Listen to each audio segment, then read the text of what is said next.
My lucky number is 13. Bonjour et bienvenue dans 13, le podcast en français consacré à Taylor Swift. Mettez votre chapeau de cow-boy, sortez vos bracelets et suivez-nous dans l'incroyable univers de Taylor. Bonjour et bienvenue dans un nouvel épisode de 13. Bonjour Natacha. Bonjour, comment vas-tu? Bah écoute, ça va très bien et toi? Ça va bien. Aujourd'hui, on va faire quelque chose que tu vas kiffer. Je sais que tu vas kiffer. J'ai très hâte. Aujourd'hui, on va faire un petit peu de l'histoire. On va revenir sur un événement ultra marquant de l'histoire de Taylor Swift. On va parler du beef avec Kanye. Je ne sais pas comment on va s'organiser. On a fait toute une timeline avec plein d'éléments. On va essayer d'être à la fois dans le détail et en même temps trop non plus. Ouais, le but c'est pas de noyer tout le monde. Le but c'est vraiment que vous compreniez à quel point la querelle qu'il y a entre Taylor Swift et Kanye West est importante, à la fois dans la carrière de Taylor Swift, mais aussi dans l'industrie musicale tout court finalement. Au final, cette histoire, ça ne tient pas que à eux.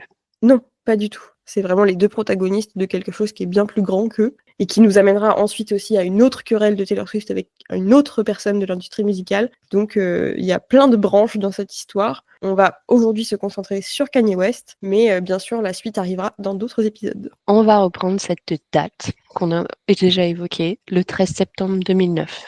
C'est les VMAs. Et Taylor, jeune petite bichounette qu'elle était, Elle avait 19 ans. et elle gagne la vidéo de l'année pour le clip You Belong With Me sur l'album Fearless. Elle monte sur scène pour recevoir son award qui est donné par Taylor Lautner.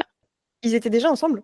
Ils étaient déjà ensemble, fantastique. C'est fantastique. Taylor prend le micro pour commencer son discours de remerciement. Et là, Kanye West monte sur scène et l'interrompt. Et il lui dit bravo Taylor, je vais te laisser terminer. Mais Beyoncé, elle a fait une des meilleures vidéos de tous les temps. Et c'est elle qui aurait dû gagner ce soir. Voilà.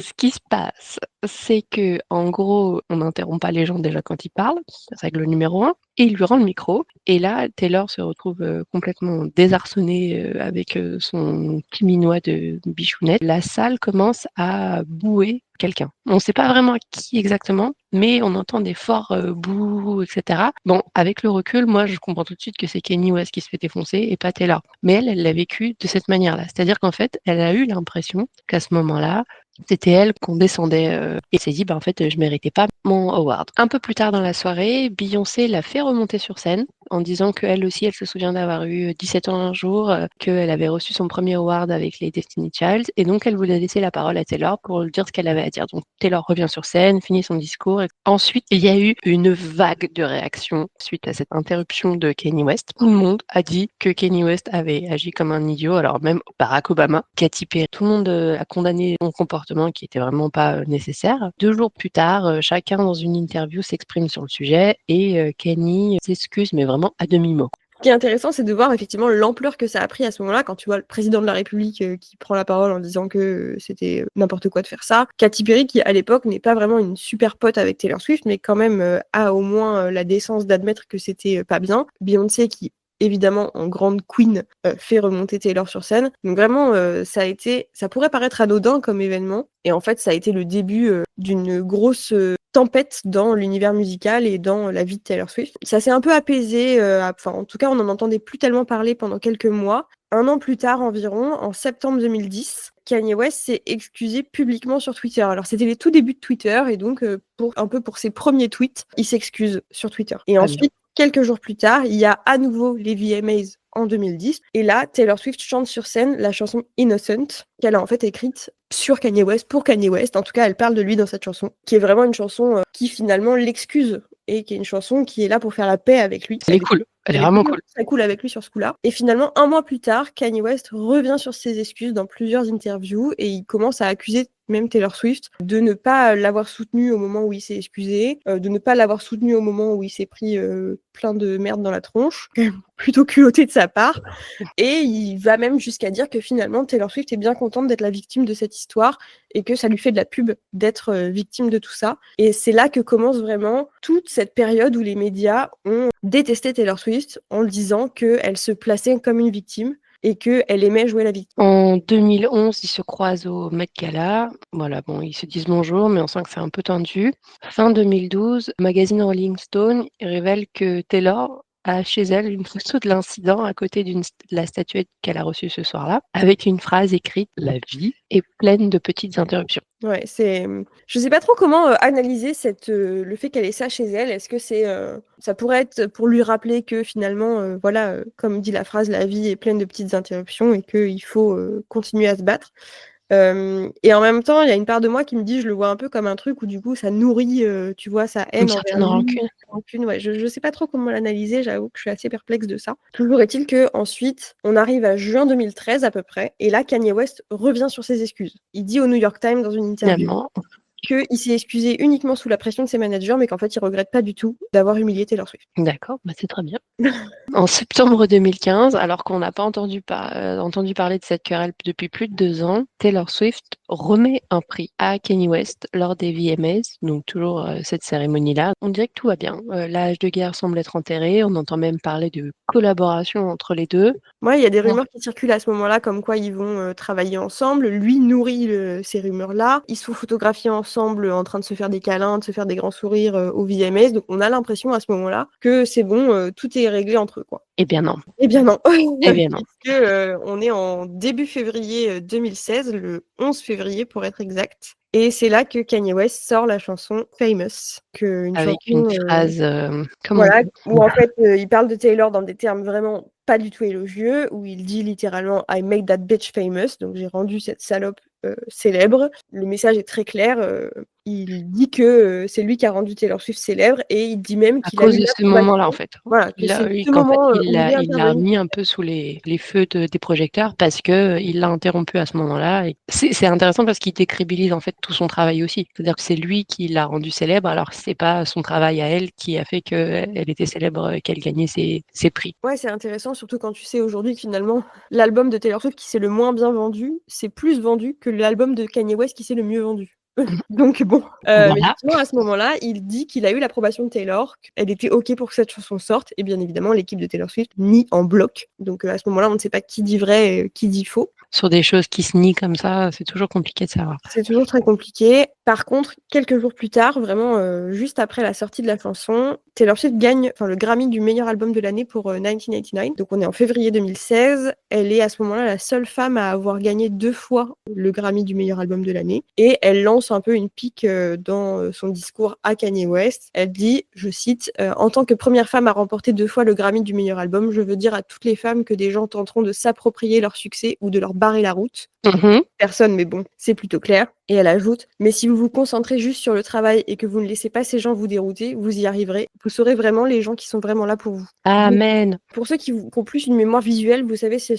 cette cérémonie des Grammys où elle était habillée avec un top, bandeau, orange et une longue jupe, rose Et elle a son petit carré. et son petit carré, très court de cheveux. Ce qui se passe, c'est que 4 mois plus tard, en juin 2016, il y a Kim Kardashian qui est donc, la femme de Kanye West, qui arrive dans l'histoire et qui dit au magazine, GQ que Taylor était au courant de toute l'histoire, qu'elle avait approuvé la chanson, mais qu'elle s'était ensuite, rétractée pour jouer la victime. Et elle affirme, attention, que l'appel de Kanye West à Taylor Swift pour lui demander l'autorisation avait été enregistré.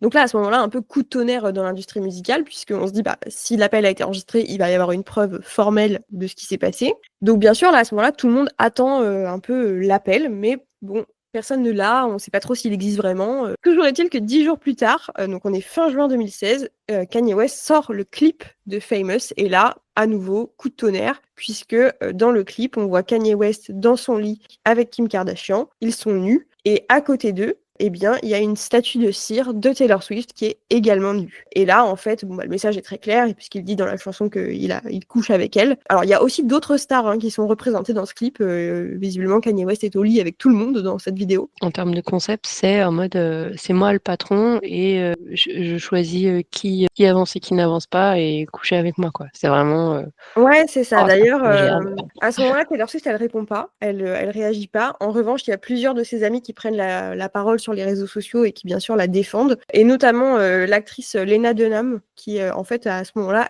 accuse carrément Kanye West d'apologie du viol. Mmh. Donc ça va très, très loin. Suite à cet album-là, Kanye va faire une tournée et pendant son concert à Nashville, donc qui est là où Taylor Swift habite, quand il chante Famous, il reparle de l'événement et tous ses fans hurlent «Fuck Taylor Swift». Ça a fait le tour, de tous les médias et il faut bien se souvenir que dans cette tournée-là, ça peut paraître anodin comme ça quand je vais le dire, mais vous vous souvenez, Kanye West, il était sur une scène qui était suspendue avec, des projecteurs en dessous. Il est dessus, il est au-dessus de son public et on appelle ça a tilted stage. Ah, mais dis donc, ça me dit quelque chose, ça. On en parlera juste après. On est à l'été 2016 et à ce moment-là, le 18 juillet 2016, Kim Kardashian tweet plein d'emojis serpents disant « Ah bah tiens, c'est la journée du serpent, c'est fou, il y a vraiment une journée nationale pour tout dans ce pays. » Et elle dit à ses abonnés « Je vous suggère, pour fêter la journée du serpent, de venir me suivre sur Snapchat. » Snapchat, on le rappelle, une appli où les messages disparaissent assez rapidement. Kim Kardashian dévoile l'enregistrement de l'appel dont elle parlait quelques mois plus tôt, dans lequel Taylor Swift approuve les paroles de la chanson Famous. Donc là, évidemment, tout le monde se retourne un peu contre Taylor Swift en disant bah, effectivement, elle joue la victime depuis le début. Taylor, elle écrit un long tweet en réponse, qui est d'ailleurs en fait un screenshot d'une note de son téléphone, dans lequel elle dit que vraiment elle avait rien à voir avec tout ça, et elle dit la fameuse phrase I would very much like to be excluded from this narrative. Donc, on retrouve après dans un clip qui est bien connu. Et là, du coup, tout le monde se retourne contre Taylor Swift. Tout le monde commence à dire que c'est un serpent, une vipère. Il y a le hashtag Taylor Swift is over party, donc là, qui est trending sur Twitter. Vraiment, en fait, elle est complètement cancel. Vraiment, elle est... personne ne veut entendre ce qu'elle a à dire. Tout le monde se retourne contre elle, même certains de ses proches.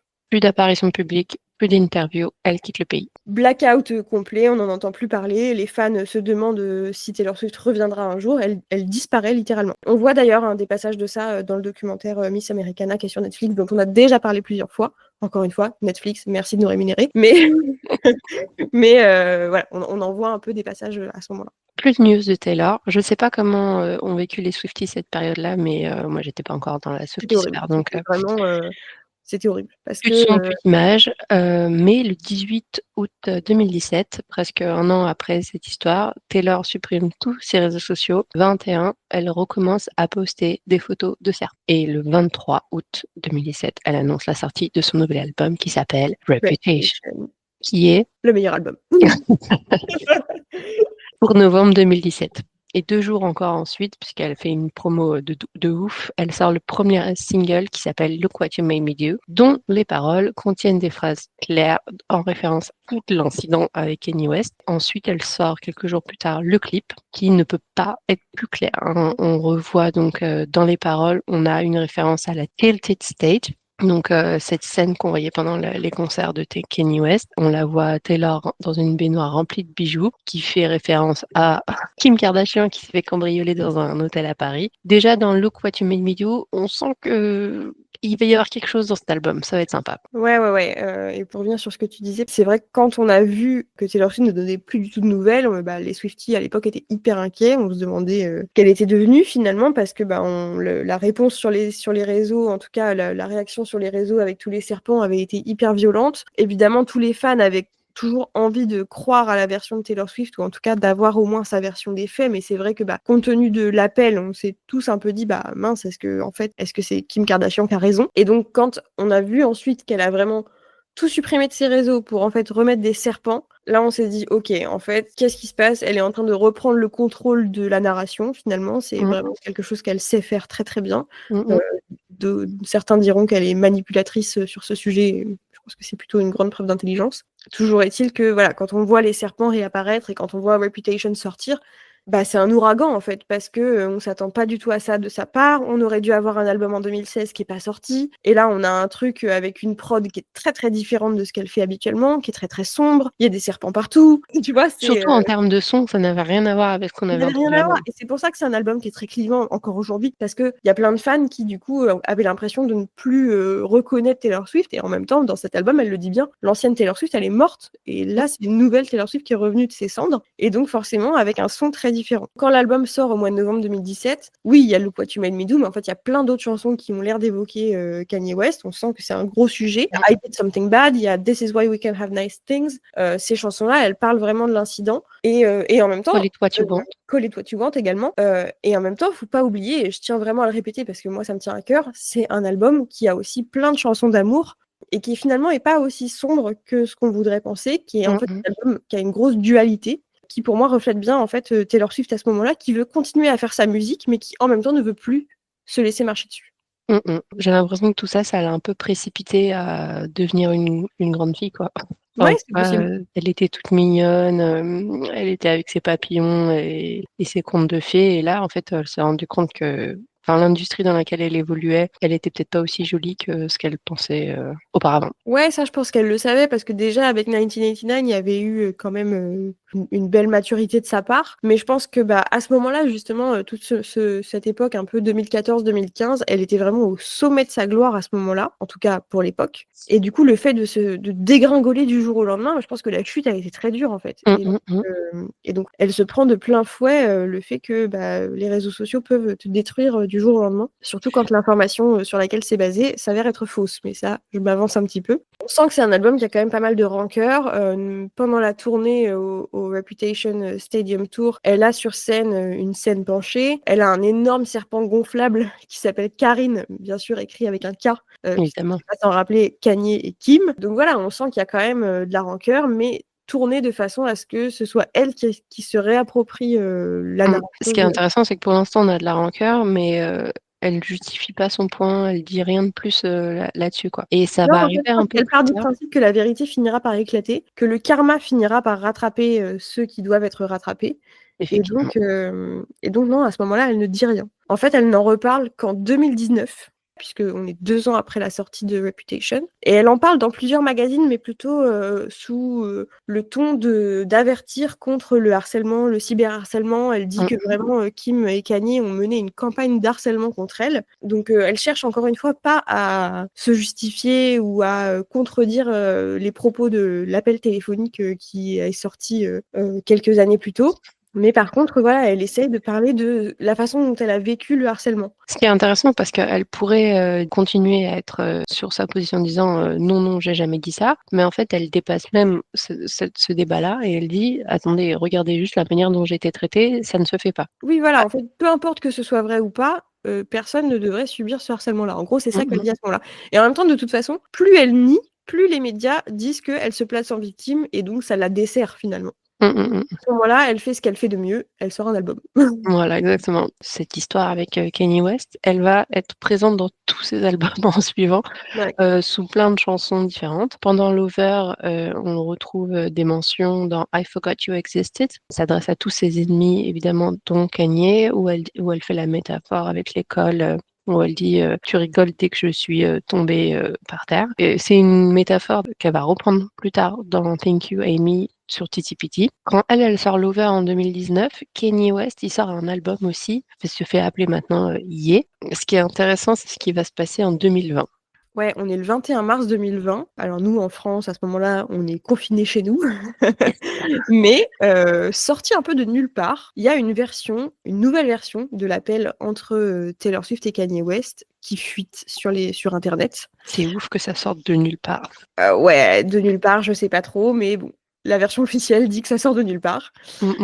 Toujours est-il que, en fait, c'est une version qui est pour le coup non retouchée de l'appel. Donc on comprend que la version qu'avait donnée Kim Kardashian quelques années plus tôt, c'était une version qui était éditée, qui était retouchée, qui avait été trafiquée. Et grâce à cette version non éditée, on comprend que oui, il y a bien eu un appel entre Taylor et Kanye West, mais que Taylor dit la vérité depuis le début et que, en fait, Kanye West ne lui a jamais fait approuver, notamment la phrase où il dit I made that bitch famous. Donc là, ça change la donne puisque on se rend compte que Taylor Swift disait la vérité depuis le début. Ce qui va se passer aussi, c'est que Kim Kardashian, qui adore donner son avis sur plein de choses, elle va faire un long communiqué où elle va dire à peu près tout et son contraire. Quand c'est flou, c'est qu'il y a un loup. Voilà, là, ça sent mauvais pour elle parce qu'elle fait un énorme communiqué sur les réseaux, mais en fait, dans lequel elle s'en mêle complètement les pinceaux. Et en parallèle de ça, Taylor Swift, elle ne réagit pas. Elle continue à faire son truc. Elle sort 2 albums pendant l'année 2020. Donc, elle est très prolifique niveau écriture. Encore des albums où il y a un peu des références à Kanye West qui sont peut-être moins évidentes que dans les précédents albums, mais qui sont là quand même. Mais encore une fois, elle ne réagit pas. Alors, elle réagit comme elle le fait d'habitude, c'est-à-dire à travers des chansons,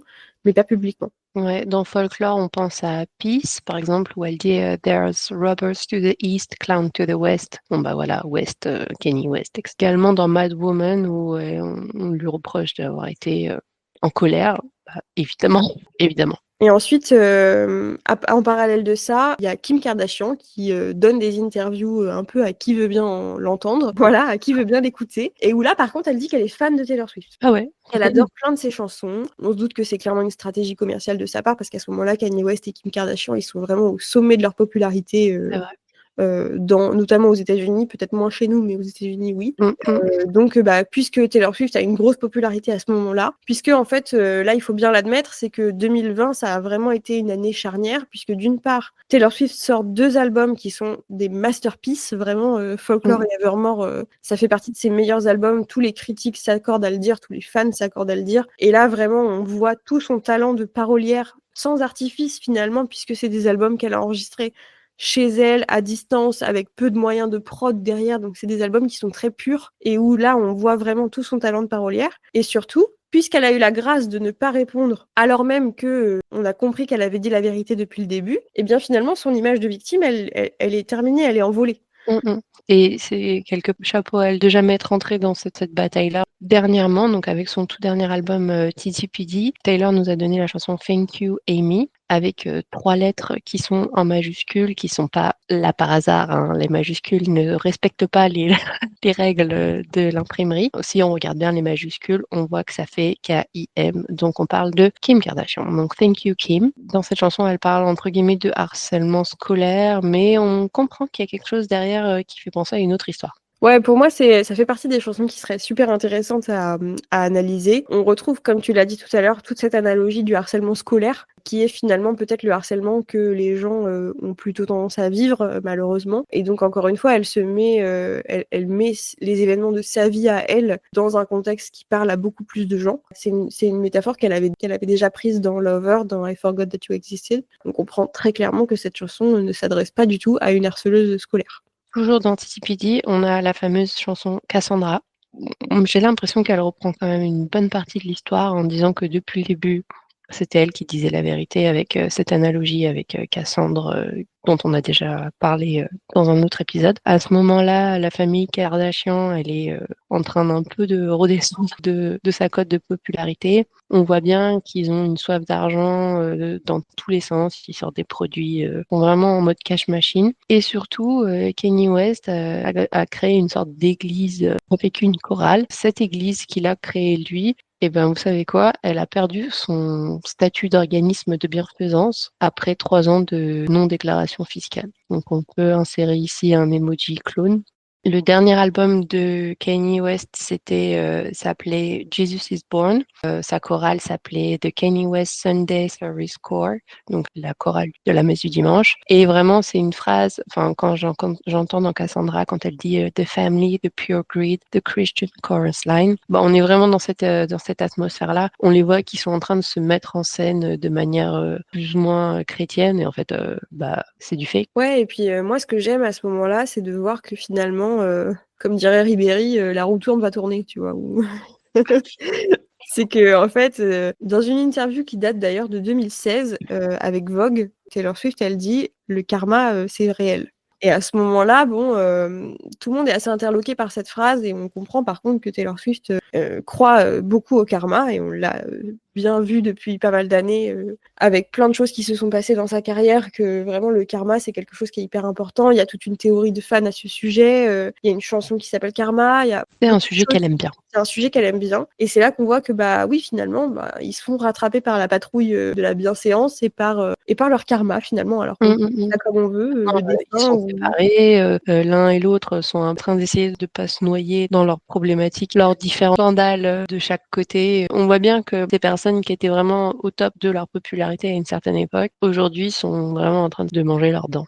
Ouais, et d'ailleurs, pareil, on a dans TTPD Who's Afraid of Little Old Me, où là, pareil, elle se place pour le coup, un peu comme elle avait fait avec Blank Space quand elle avait cette image de la nana qui court après tous les hommes. Et là, elle reprend cette image de ce personnage qui se place en victime, etc. Et où en fait, elle retourne la situation en disant ok, mais en fait, t'as raison d'avoir peur de moi, t'as raison de penser que je suis une sorcière parce que c'est vrai. J'aime bien quand elle fait ça et quand elle reprend les rênes de la narration comme ça. Et en plus, ça donne une chanson qui est extraordinaire, donc bravo à elle.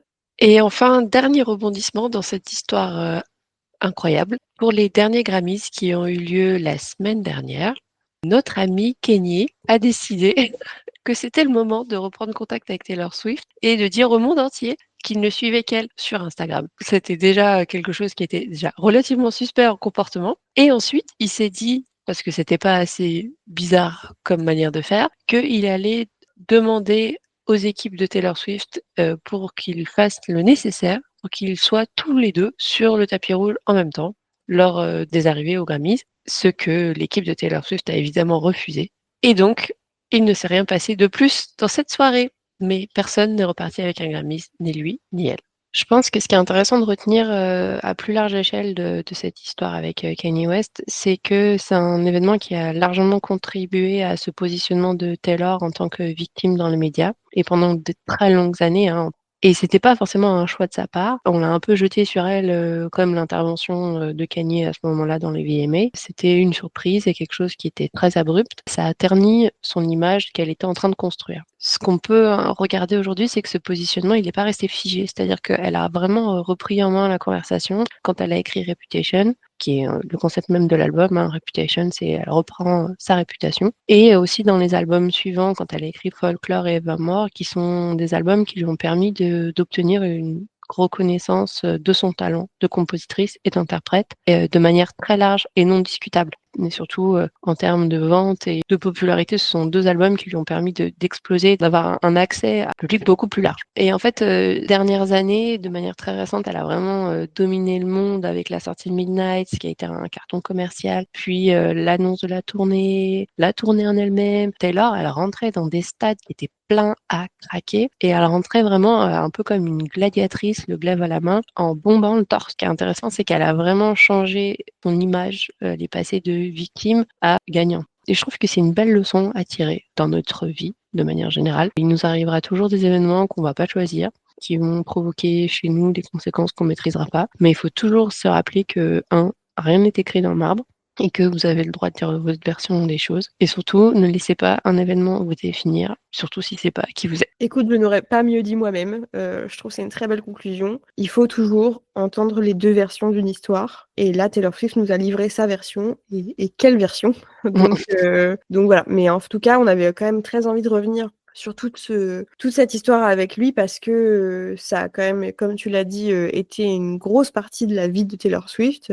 Depuis 2009 jusqu'à aujourd'hui, on a l'impression que c'est même pas encore fini, même si bon... Je serais pas surprise qu'on en entende parler encore dans les Ouais, prochains moi mois. non plus. Donc voilà, je pense que c'était important qu'on en parle. On l'avait évoqué dans plusieurs épisodes sans entrer dans le détail et pour autant c'est un événement important. Les Swifties qui nous écoutent en sauront probablement déjà de grandes parties, mais on espère vous avoir quand même appris quelques petites choses aujourd'hui. Et pour les personnes qui ne connaissent pas ou peu Taylor Swift et qui n'avaient pas du tout connaissance de cette histoire, eh bien on espère que ça vous aura éclairé sur finalement un énorme aspect de sa carrière.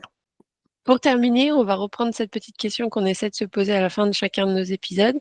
Quelle chanson tu écoutes beaucoup en ce moment, Honorine, de Taylor ou de quelqu'un d'autre, peu importe? Alors en ce moment, j'écoute une chanson qui n'est pas du tout récente, puisque c'est Can't Help Falling in Love, donc, qui a été rendue populaire par Elvis Presley. Mais moi, j'écoute la version de Haley Reinhardt. J'espère que je prononce bien son nom. Je ne pense pas. Voilà. J'adore sa voix, j'adore cette version de la chanson.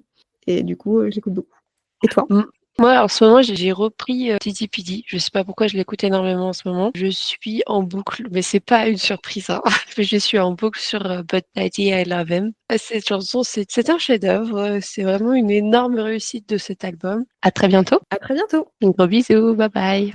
Et voilà, c'était encore une belle journée pour parler de Taylor Swift dans notre podcast 13. Si cet épisode vous a plu, n'hésitez pas à vous abonner pour ne manquer aucun épisode et suivez-nous sur Instagram @13.podcast. Vous pouvez également nous écrire pour nous proposer des idées d'épisodes, des chansons analysées ou d'autres théories. Et d'ici là, à bientôt les Swifties. My lucky number is 13.